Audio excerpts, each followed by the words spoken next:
बोलिए भगवान भोलेनाथ की जय, पार्वती माता की जय, गणेश भगवान की जय। हर तालिका तीज व्रत की कथा।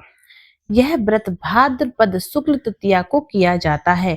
सुहाग चाहने वाली स्त्रियों को इस दिन शंकर पार्वती सहित बालू की मूर्ति बनाकर पूजा करनी चाहिए तथा सुंदर वस्त्रों, कदली स्तंभों से घर को सजाकर नाना प्रकार के मंगल गीतों से रात्रि जागरण करना चाहिए। समस्त सुहाग सामग्री पार्वती जी को तथा धोती अंगोछा शिव जी को चढ़ाया जाता है। फिर 13 प्रकार के मीठे व्यंजन बनाकर उस पर रुपए रखकर वायना निकालकर सासू जी के पैर छूकर दें। पूजन के बाद कथा सुने। इस व्रत को करने वाली स्त्रियां पार्वती के समान सुखपूर्वक पति रमण करके शिवलोक को जाती हैं। तो आइए सुनते हैं कथा।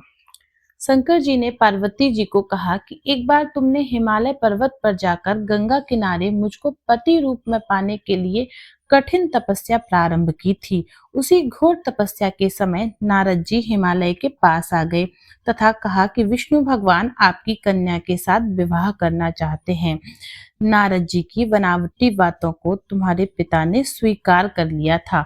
फिर नारद जी विष्णु भगवान के पास गए और कहा कि आपका विवाह हिमालय ने पार्वती के साथ करने का निश्चय किया है, आप इसकी स्वीकृति दें। नारद जी के जाने के पश्चात हिमालय तुम्हें भगवान विष्णु के साथ निश्चिंतता से विवाह बंधन में डालने वाले थे। यह बात सुनकर तुम्हें अत्यंत दुख हुआ था। एक सखी के द्वारा दुख का कारण पूछे जाने पर तुमने कहा था कि मैं इधर भगवान शंकर के साथ विवाह करने के लिए कठिन तपस्या कर रही हूँ, इधर हमारे पिताजी विष्णु के साथ संबंध करना चाहते हैं। तुम मेरी सहायता करो, अन्यथा मैं प्राण त्याग दूंगी।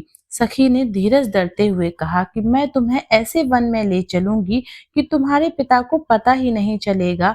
इस प्रकार तुम सखी सम्मत से घने जंगल में गईं। इधर तुम्हारे पिता हिमालय घर में इधर उधर खोजने लगे। जब तुम्हें नहीं पाए तो वह बहुत चिंतित हुए, क्योंकि नारद से विष्णु के साथ विवाह करने का वचन दिया था। वचन भंग की चिंता ने उन्हें मूर्छित कर दिया। तब सभी पर्वत यह तथ्य जानकर तुम्हारी खोज में लग गए। उधर सखी सहित तुम सरिता किनारे की एक गुफा में मेरे नाम पर की तपस्या करने लगी।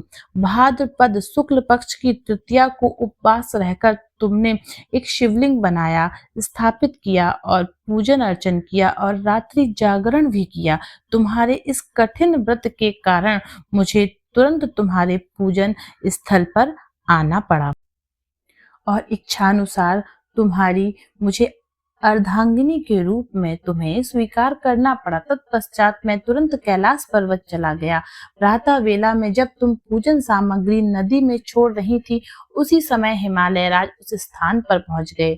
वे तुम दोनों को देखकर पूछने लगे, बेटी तुम यहाँ कैसे आई? तब तुमने विवाह वाली बात सुना दी। वो तुम्हें घर बुला लाए। तब शास्त्र विधि से तुम्हारा मेरे साथ विवाह हुआ। हरतालिका व्रत का नामकरण सखी द्वारा हरि जाने पर इसका अर्थ है हरत आलिका पड़ गया। शंकर जी ने पार्वती जी से यह भी बताया कि जो स्त्री इस व्रत को परम श्रद्धा से करेगी, उसे तुम्हारे समान ही अचल सुहाग मिलेगा।